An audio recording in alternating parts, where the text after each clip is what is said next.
Hello everyone, this is Sonu Chaudhary this side and आज हम लोग अपनी इस वीडियो में अकाउंटिंग रेशोज़ की बात करेंगे। Accounting ratios class 12 third book का फोर्थ चैप्टर है, एनालिसिस ऑफ फाइनेंशियल स्टेटमेंट्स का। अकाउंटिंग रेशो एक बहुत ही ज़्यादा इंपॉर्टेंट चैप्टर है क्योंकि आप बुक में देख सकते हैं कि आपके पास 140 प्लस क्वेश्चंस हैं टीएस गरेवाल में, एंड हमारे कुल मिलाकर जो अकाउंटिंग रेशोज़ होते हैं वो रेशोज़ भी 15 हैं। हम 15 के 15 रेशोज़ इस वीडियो में कवर नहीं कर सकते, इसी वजह से ये बेसिकली अकाउंटिंग रेशोज़ की पहली सीरीज़ है, पहला पार्ट है वीडियो का, जो सीरीज़ हमारी रेशो की चलेगी। हम हर एक सीरीज़ में 3 रेशोज़ करेंगे एंड उसके क्वेश्चंस करेंगे करस्पॉन्डिंग। जो रेशोज़ होंगे वो बुक के ऑर्डर में होंगे सो दैट कि आप लोग बुक के जो क्वेश्चंस है वो आसानी से फॉलो अप रख पाएँ। हम बेसिकली जो आज की वीडियो है उसमें अपने 3 रेशोज़ की बात करने वाले हैं, that is current ratio, quick ratio and debt equity ratio. हमारा जो भी मेन फोकस होगा वो न्यूमेरिकल पार्ट पे होगा। हम न्यूमेरिकली बेसिकली इन रेशोज़ को समझने की बात करेंगे, देन उसके बाद बात को आगे बढ़ाएंगे आगे के रेशोज़ में। सो अब हम लोग बात शुरू करते हैं अपने करंट रेशो से। हमारा जो करंट रेशो होता है उसका फॉर्मूला बहुत सिंपल होता है, that is current assets upon current liabilities. Current assets आप लोगों को पता है, सिंपली वो एसेट्स जो एक साल के अंदर अंदर कैश में कन्वर्ट हो जाते हैं, एंड करंट लायबिलिटीज़ वो लायबिलिटीज़ होती हैं जो with in a year cash में कन्वर्ट हो जाती हैं। सो अब हम लोग इसके क्वेश्चन से शुरू करते हैं। आप लोग अपने स्क्रीन्स पे अपना क्वेश्चन देख सकते हैं। ये जो आपका क्वेश्चन है जिसे आप अपने स्क्रीन्स पे देख सकते हैं, इसमें आपको बहुत सारे current assets, current liabilities, non current assets और नॉन करंट लायबिलिटीज़ दिए हुए हैं। आपको इसमें से जो जो करंट एसेट्स हैं पहले उनका टोटल निकाल लेना है, एंड देन उसके बाद जो जो करंट लायबिलिटीज़ हैं उनका टोटल कर लेना है। सो हम इस क्वेश्चन को शुरू करते हैं। हम सबसे पहले बेसिकली इस क्वेश्चन में निकालेंगे करंट एसेट्स।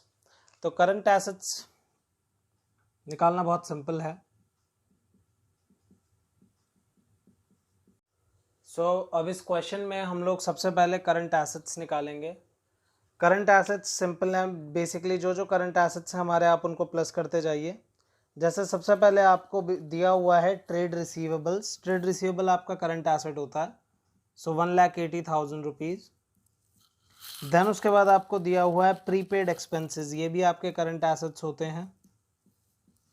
देन उसके बाद अगला है आपका कैश एंड कैश इक्विवेलेंट्स, वो है 50,000 रुपये, ये भी करंट एसेट्स होते हैं आपके। उसके बाद आपको दिया हुआ है मार्केटेबल सिक्योरिटीज़, ये करंट इन्वेस्टमेंट होती हैं, तो ये भी हम प्लस करेंगे। देन उसके बाद land and building. Land and building एक नॉन करंट एसेट है और बेसिकली इसी वजह से करंट एसेट्स का पार्ट नहीं होता वो। बिल पेएबल करंट लायबिलिटी का हिस्सा है, तो हम यहाँ पे थोड़ी जगह छोड़ के करंट लायबिलिटीज़ भी ले लेते हैं, वो भी निकाल लेते हैं side by side.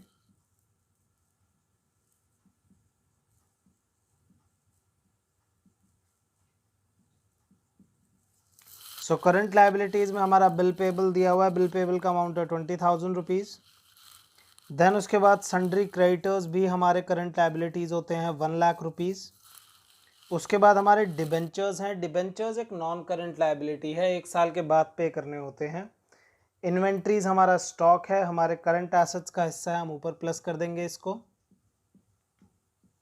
And then उसके बाद हमारा एक्सपेंसेस पेएबल या outstanding expenses, they are a part of current liability. तो हमने जब इसको पूरा प्लस करा तो ये हमारा है 2 लाख रुपए, एंड जब हमने इसको प्लस करा 2,20,000, 3 लाख, 4 लाख रुपीज़। तो सिंपली अगर हम यहाँ पे वैल्यूज पुट करें तो करंट एसेट्स है हमारा 4 लाख एंड करंट लायबिलिटीज है हमारा 2 लाख, जो आता है 2:1। करंट रेशो जितना ज़्यादा आएगा उतना ज़्यादा अच्छा होगा, क्योंकि ये कंपनी की शॉर्ट टर्म लिक्विडिटी को दर्शाता है। शॉर्ट टर्म लिक्विडिटी माने कि 1 साल के अंदर अंदर अगर आप मान लीजिए कि किसी कंपनी को लोन दे रहे हैं, आप वो हैं जो कंपनी को लोन देने वाले हैं, लेंडर हैं, तो आप चाहेंगे कि कंपनी की शॉर्ट टर्म लिक्विडिटी ज़्यादा से ज़्यादा हो, क्योंकि वो दर्शाता है कि कंपनी अपने 1 साल के अंदर अंदर के जो कमिटमेंट्स हैं उन्हें पूरा करने में ज़्यादा सक्सेसफुल रहेगी। वहीं अगर ये रेशो कम होता है तो इसका मतलब ये है कि कंपनी को अपने शॉर्ट टर्म कमिटमेंट्स पूरे करने में दिक्कत आएगी। इसके अगले क्वेश्चन की तरफ चलते हैं। आपका जो अगला क्वेश्चन है वो आप लोग अपने स्क्रीन पे देख सकते हैं। आपको दिया हुआ है total assets, fix tangible assets, share holders fund, non current liabilities and non current investments.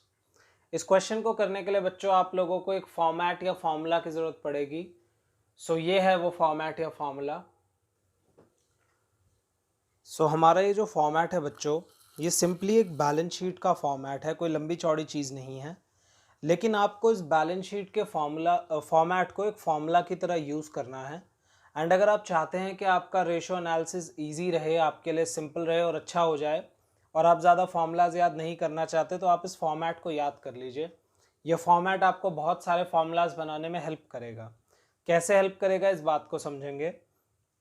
Asset side पे यहाँ पे होते हैं fixed assets, tangible, intangible, then current assets, and ये कुल मिला के आता है टोटल एसेट्स। दूसरी साइड पे यहाँ पे सबसे ऊपर होता है share holders fund, non current liabilities, current liabilities, ये तीनों जोड़कर आता है टोटल लायबिलिटीज। अब ये जो क्वेश्चन अब हम कर रहे हैं, इसमें आप देख सकते हैं कि बेसिकली आपको एसेट्स दिए हुए हैं, करंट एसेट्स दिए हुए हैं, टोटल इस तरीके से फिगर्स दे रखे हैं। अब हमको मान लीजिए कि कोई चीज़ निकालनी है, तो कैसे हम फॉर्मूला को यूज़ कर सकते हैं। मेन बात है आप फॉर्मूला बनाना सीखिए, चीज़ें आपके लिए ऑटोमेटिकली सिंपल हो जाएंगी। फॉर्मूला कैसे बनाना है, एग्जाम्पल के लिए मेरे को क्वेश्चन में टोटल एसेट्स दिया हुआ है, फिक्स्ड एसेट्स दिया, और मुझे ज़रूरत है करंट एसेट की। तो आपने यहाँ पे बात को समझा कि भाई अगर मैं टोटल एसेट्स में से फिक्स्ड एसेट माइनस कर दूँ तो मेरा करंट एसेट आ जाएगा। अब मान लीजिए क्वेश्चन में टोटल एसेट ही गायब है और आपको करंट एसेट्स निकालना है, बट आपको टोटल लायबिलिटीज गिवन है। Total liabilities and total assets बराबर होते हैं। तो कभी अगर आपको टोटल एसेट्स गिवन ना हो तो आप टोटल एसेट्स की जगह टोटल लायबिलिटी ले लीजिए, सिंपली चीज़ें निकाल दीजिए। सेम प्रकार से टोटल एसेट्स को आप टोटल लायबिलिटीज की जगह यूज़ कर सकते हैं, एंड यहाँ पे वैल्यूज़ माइनस करके कैलकुलेशंस कर सकते हैं। इस क्वेश्चन में अप्लाई करते हैं बात को, ज़्यादा बेटर समझ आएगा। सो बढ़ते हैं क्वेश्चन की तरफ। अब ये जो हमारा क्वेश्चन है जिसको आप अपने स्क्रीन पे देख सकते हैं, इसमें आपको ऑब्वियस सी बात है भाई, देखो करंट रेशो निकालना है। अगर आपको करंट रेशो निकालना है तो आपको सिंपली जो ज़रूरत है वो दो ही चीज़ों की है, that is current assets and current liability. अब लेकिन प्रॉब्लम की बात क्या है कि हमारे क्वेश्चन में चीज़ें इतनी स्ट्रेट फॉरवर्डली गिवन नहीं है। आपको गिवन है total assets, fixed asset, share holders fund, non current liability, non current investments. बहुत सिंपल है ये क्वेश्चन। आप लोगों ने अभी पीछे बैलेंस शीट का जो फॉर्मेट देखा, उसमें आप देख सकते हो कि आपके जो टोटल एसेट्स हैं वो बराबर होते हैं fixed assets and current assets के। सही बात। अब यहाँ पे आपके टोटल एसेट्स बच्चों दे रखे हैं 5 लाख रुपए। अब फिक्स्ड एसेट्स में फिक्स टैंजिबल एसेट्स दे रखे हैं 2.5 लाख रुपए। अब टैंजिबल तो मैंने ले लिए, लेकिन इंटैंजिबल कहाँ है। इंटैंजिबल हैं जो दूसरी साइड आपको नॉन करंट इन्वेस्टमेंट्स दे रखी हैं, वो आपका इंटैंजिबल फिक्स्ड एसेट है।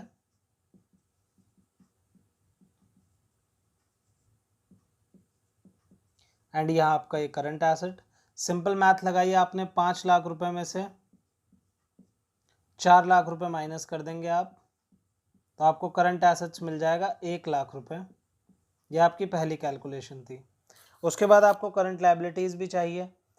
करंट लायबिलिटीज़ के लिए आपको शेयर होल्डर्स फंड दिया हुआ है, नॉन करंट लायबिलिटी दी हुई है, करंट लायबिलिटी गायब है। बच्चों आपको पता है आपका टोटल लायबिलिटी होता है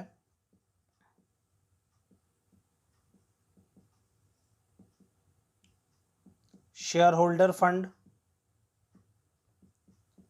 plus non current liability plus current liability. मैं शॉर्ट फॉर्म में लिख रहा हूँ। तो सिंपल सी बात है, टोटल लायबिलिटी गिवन नहीं है तो आप टोटल एसेट ले लो। तो 5 लाख रुपए मैंने यहाँ पे ले लिया। शेयर होल्डर फंड मेरा क्वेश्चन में मुझे गिवन है 3,20,000 रुपए। नॉन करंट लायबिलिटी मेरी गिवन है 1,30,000 रुपीज़, और करंट लायबिलिटी गिवन नहीं है मुझे। सो यह 4,50,000। 5 लाख में से 4,50,000 गए तो बचा 50,000। ये मेरा करंट लायबिलिटी है। तो सिंपली मैंने यहाँ पे वैल्यूज पुट करी, this is 1 lakh rupees, and this one is 50,000 and मेरा जो सिंपली आंसर आया वो फिर से आया 2:1। इसके बाद हमारा एक रेशो का जो करंट रेशो है उसका एक टाइप और है बहुत फेमस, उसकी बात करते हैं, वो अगला क्वेश्चन। अब जो आप लोगों का अगला क्वेश्चन है आप लोग अपने स्क्रीन्स पे देख सकते हैं। इस क्वेश्चन में हमको दिया हुआ है working capital, trade payable, other current liabilities and हमको निकालना है करंट रेशो।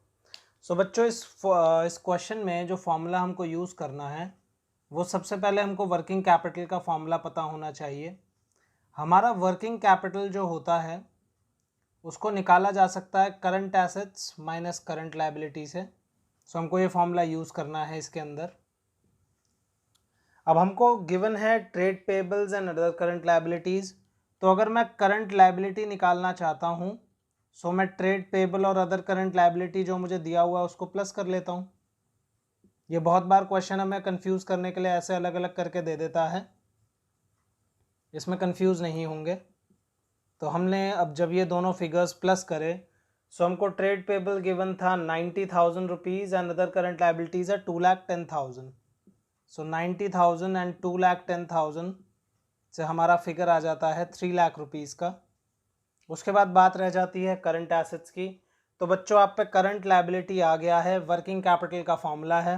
क्वेश्चन में आपको वर्किंग कैपिटल गिवन है 9 लाख रुपीज़, करंट एसेट्स आपको निकालना है एंड करंट लायबिलिटी बच्चों आपने अभी निकाला 3 लाख रुपीज़। करंट एसेट निकालना है, इसे इधर पहुंचा दो, सो 12 लाख रुपीज़ आपका करंट एसेट्स आ गया। अब सिंपली अगर आपको करंट रेशो निकालना है तो current assets upon current liabilities, that is current assets हैं आपके 12 लाख रुपए और करंट लायबिलिटीज़ है आपकी 3 लाख रुपए। So the ratio would be 4:1। यहाँ पे हमारे करंट रेशो की बात खत्म होती है। एंड अब हम लोग जो बेसिकली बात करेंगे सो ये तो हमारे जो टाइप्स थे वो बेसिकली टाइप्स थे, न्यूमेरिकल टाइप्स करंट रेशो के। पर करंट रेशो और ऑलमोस्ट सारे ही रेशोज़ में एक टाइप और है जो डिस्कस होता है। वो टाइप ऐसा है कि जिसमें आपको एक रेशो गिवन होता है एंड उसके बाद आपको इंक्रीज या डिक्रीज उस रेशो में बतानी होती है। आपको कुछ ट्रांजैक्शंस गिवन होंगे एंड आपसे क्वेश्चन पूछेगा कि क्या इस ट्रांजैक्शन के बाद रेशो इंक्रीज होगा, डिक्रीज होगा या नो चेंज होगा। ऐसा एक क्वेश्चन आप लोग अपने स्क्रीन के ऊपर देख सकते हैं जिसमें बहुत सारे ट्रांजैक्शंस आपको गिवन है। मैं इसके कुछ पार्ट्स आपको करके बताता हूँ कि किस तरीके से करना होता है। आपको इस क्वेश्चन में सबसे पहले स्टेटमेंट दिया है कि state giving the reason whether the current ratio will improve or decline or will have no effect in each of the following. आपको करंट रेशो बच्चों जो क्वेश्चन में गिवन है वो है 2:1। आपको ये क्वेश्चन करना बहुत आसान हो जाएगा, बहुत एक सिंपल सी ट्रिक है। अभी उसकी बात करते हैं। पहली ट्रांजैक्शन के लिए क्वेश्चन कहता है कि कैश पे करा हमने ट्रेड पेबल्स को। अब बच्चों अमाउंट नहीं बता रखा। अब ये एज एन एग्जाम्पल मैं आप लोगों के लिए सॉल्व कर रहा हूँ क्योंकि आपको ये बस चीज़ अपने मन में करनी है या रफ में करनी है, क्योंकि आपको बस सीधा स्टेटमेंट देना होता है कि इससे इंप्रूव होगा, डिक्रीज होगा या नो चेंज होगा। तो बच्चों मान लो इसमें कोई भी फिगर अज्यूम कर लो आप जिससे 2:1 आ रहा हो। मान लो मैंने अज्यूम कर लिया कि मेरे करंट एसेट्स होंगे अज्यूम्ड 20,000 रुपये और 10,000 रुपये मेरी करंट लायबिलिटी होंगी अज्यूम्ड। अब बच्चों मैंने कैश पे करा ट्रेड पेबल को, तो ट्रेड पेबल को मान लो मैंने 2,000 रुपये पे करे हैं तो भाई लायबिलिटी कम हो जाएगी, और मैंने कैश पे करा तो मेरा कैश भी कम हो जाएगा। जो मेरा रिजल्टेंट रेशो बचेगा वो बचेगा 18,000, ये सब रफ में याद रखेंगे, डिवाइडेड बाय 8,000। बच्चों जब आप इसको सॉल्व करोगे तो आपको मिलेगा 2.25:1। अब बच्चों आपने शुरुआत इससे करी थी पर आप 2.25 पे आ गए, मतलब कि हमारा जो रेशो है वो इस ट्रांजैक्शन से होगा इम्प्रूव। अगर मैं आप लोगों के लिए इसका दूसरा पार्ट और कर दूं ताकि आपको बात समझ आ जाए पूरी, तो दूसरा पार्ट बच्चों एग्जैक्टली सेम है, बीपी डिस्चार्ज। उसमें भी आप कोई भी फिगर अज्यूम कर लीजिए बीपी की एंड उसको माइनस कर दीजिए, दैट्स इट। उसमें भी इम्प्रूव ही आएगा आंसर। ये बहुत सिंपल है, आप ओवर द टाइम जब प्रैक्टिस करते रहेंगे तो आपको याद भी हो जाएंगे, इवन मन में ही आप कैलकुलेट कर लिया करेंगे। इसकी जो तीसरी ट्रांजैक्शन है वो भी सेम होगी, क्योंकि आपने बी आर दिया तो ऊपर से पैसे जाएंगे एंड नीचे हमारा लाइबिलिटीज कम हो जाएंगी क्योंकि क्रेडिटर्स के पास बी आर जा रहा है। तो इस तरीके से हमको ये क्वेश्चंस डिस्कस बेसिकली इस तरीके से इनका जो मेन तरीका है सॉल्व करने का वो है। तो अब हम लोग बेसिकली अपने अगले रेशो की तरफ बढ़ते हैं, क्विक रेशो की तरफ।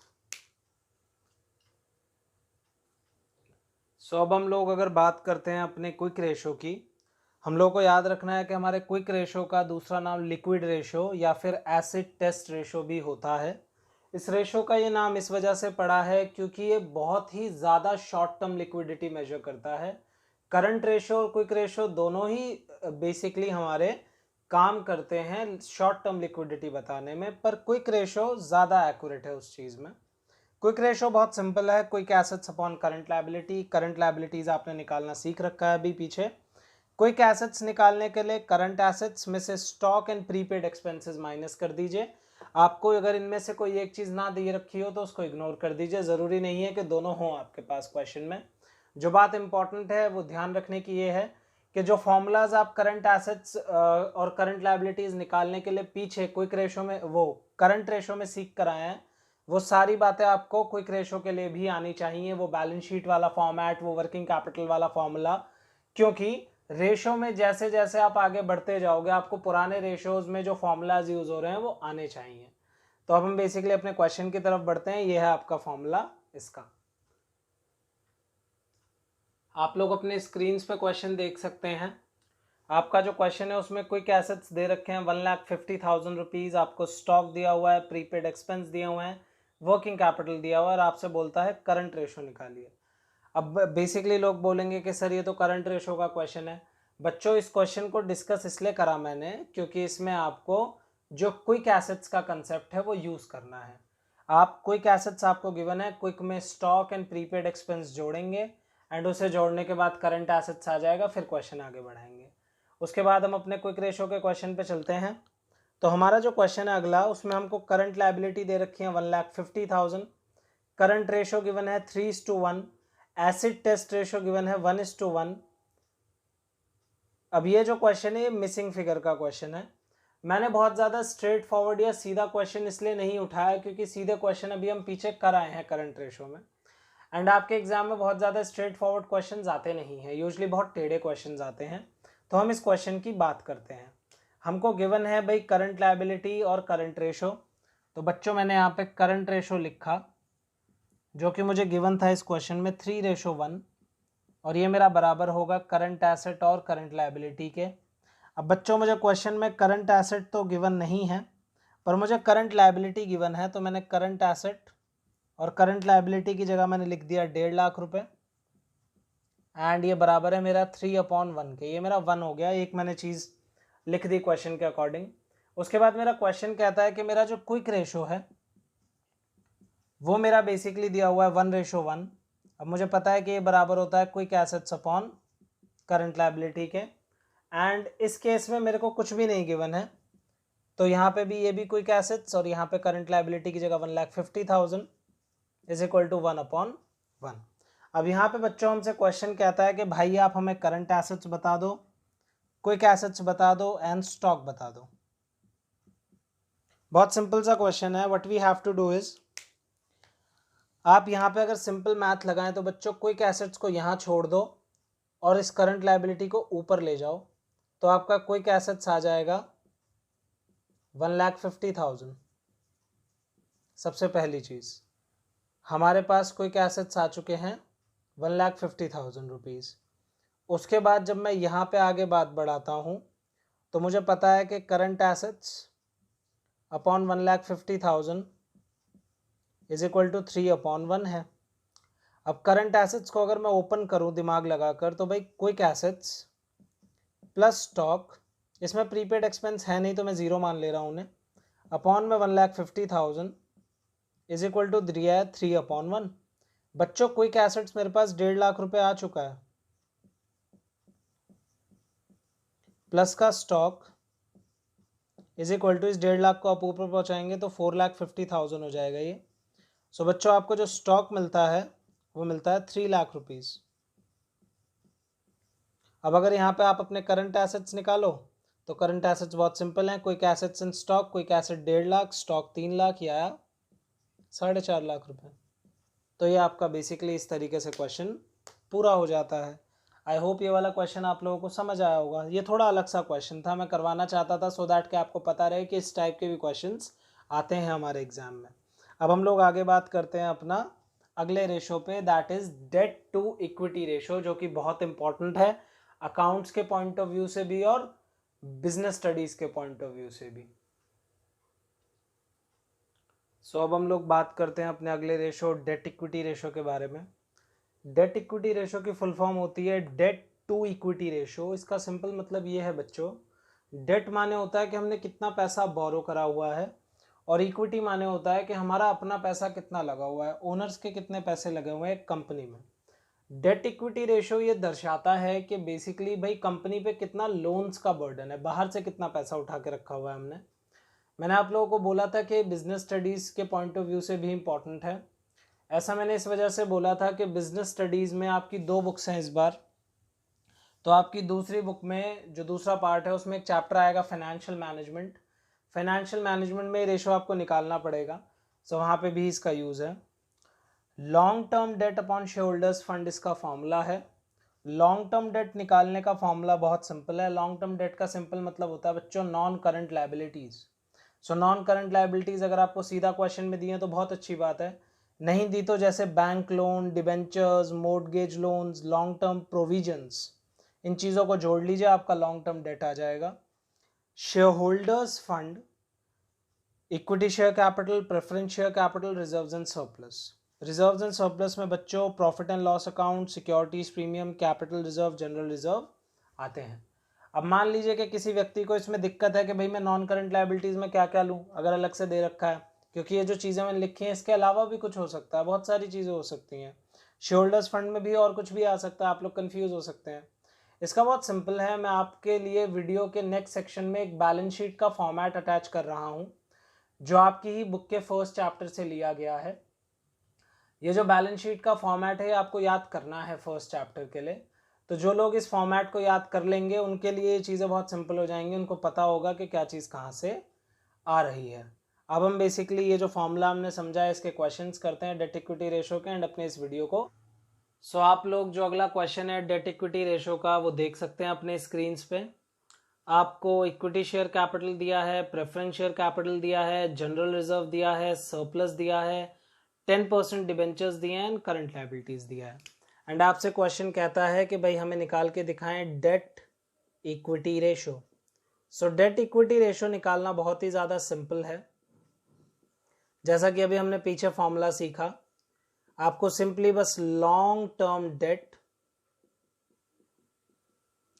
अपॉन में शेयर होल्डर्स फंड लेना है।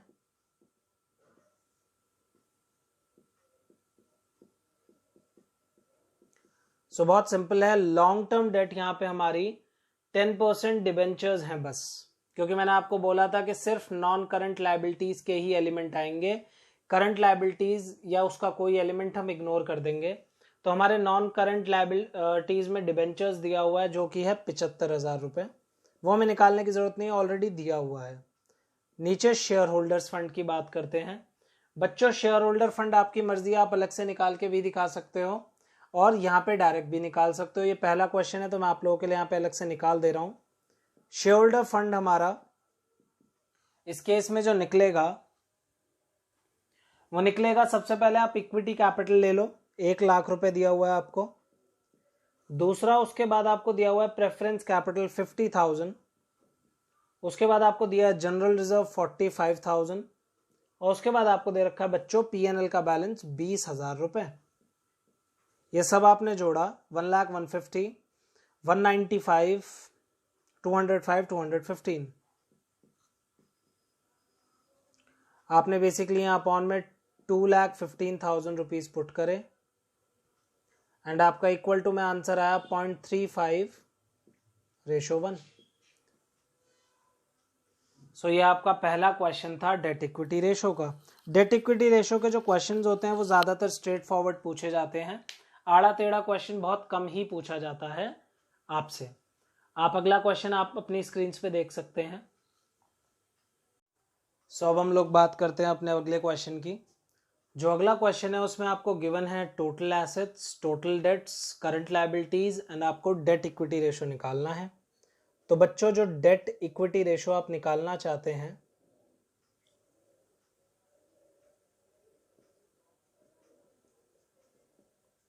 डेट इक्विटी रेशो जैसा भी हमने देखा भाई, हमको चाहिए उसके लिए लॉन्ग टर्म डेट हमारी, या नॉन करंट लायबिलिटी बोल लीजिए,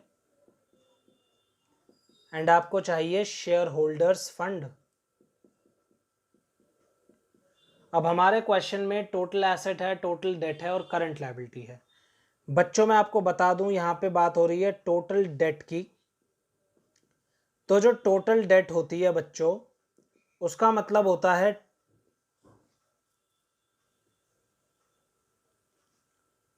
current liability and non current liability. ठीक है जी। सो आपको क्वेश्चन में करंट लायबिलिटी की जो वैल्यू गिवन है वो गिवन है 20,000 रुपये, एंड आपको जो टोटल डेट्स गिवन है वो गिवन है 1,80,000 रुपीज। इसमें नॉन करंट लायबिलिटी आप निकालना चाहते हैं। सो 1,80,000 में से 20,000 गया तो हमें मिला 1,60,000। ये हमारा नॉन करंट लायबिलिटीज है। उसके बाद हमें चाहिए शेयर होल्डर्स फंड। अब बच्चों शेयर होल्डर्स फंड इसमें थोड़ा ट्रिकी है। ट्रिकी कैसे है? जब मैं शुरू में आपको बैलेंस शीट का कंसेप्ट समझा रहा था बच्चों, तो उस बैलेंस शीट के कंसेप्ट में यहां था शेयर होल्डर्स फंड, यहां था नॉन करंट लायबिलिटी, यहां था करंट लायबिलिटी, और ये मिला के बनता था बच्चों टोटल लायबिलिटी। इधर होता था टोटल एसेट। ये और ये बराबर होते थे। तो बच्चों इस क्वेश्चन में मुझे इसका सम दे रखा है, ये जो है ये टोटल डेट है। अब समझने की बात है, अगर मैं टोटल लायबिलिटी में से टोटल डेट माइनस कर दूं तो मुझे शेयर होल्डर फंड मिल जाएगा। पर इस क्वेश्चन में मुझे टोटल लायबिलिटी गिवन नहीं है, पर बच्चों टोटल एसेट तो गिवन है। तो टोटल एसेट और टोटल लायबिलिटी बराबर होते हैं। अगर मैं टोटल एसेट में से ये दोनों माइनस कर दूं टोटल डेट, तो मुझे मिल जाएगा शेयर होल्डर्स फंड। तो मेरा फॉर्मूला बन गया। तो मैंने फॉर्मूला बना दिया, shareholder fund is equal to total asset या लायबिलिटी, फर्क नहीं पड़ता, minus non current liability and non current and current liability. इसे टोटल डेट भी लिख सकते हैं आप, जैसे हमने लिखा। तो टोटल एसेट्स थे बच्चों आपके इस क्वेश्चन में जो आपको गिवन है, वो गिवन है 2,60,000, एंड यहाँ पे ये जो टोटल डेट है आपको वो गिवन है 1,80,000। सो बच्चों आपका जो शेयर होल्डर्स फंड आया वो आया 80,000 रुपीज। अब सिंपली आपने टोटल जो लॉन्ग टर्म डेट निकाले हैं वो आए हैं 1,60,000, यहाँ जो आपने निकाले थे, एंड शेयर होल्डर फंड है आपका 80,000। सो आपका आंसर आ गया 2:1। आई होप आप लोगों को जो बात है वो समझ आई होगी इस वीडियो में। आप लोगों को इसके बाद भी कोई भी डाउट है तो आप हमारे इंस्टाग्राम हैंडल GR_commerce पे हमको फॉलो कर सकते हैं, लिख सकते हैं, हमें फॉलो करें। कोई भी डाउट ऐसा है जो बेसिकली बहुत छोटा है, ऑब्वियस है, तो आप नीचे कमेंट्स में भी लिख सकते हैं। अगर ये वीडियो आपको काम की लगी तो अपने दोस्तों के साथ इसको शेयर करें जिनके ये काम आ सकती है। Thank you very much and please subscribe to our channel.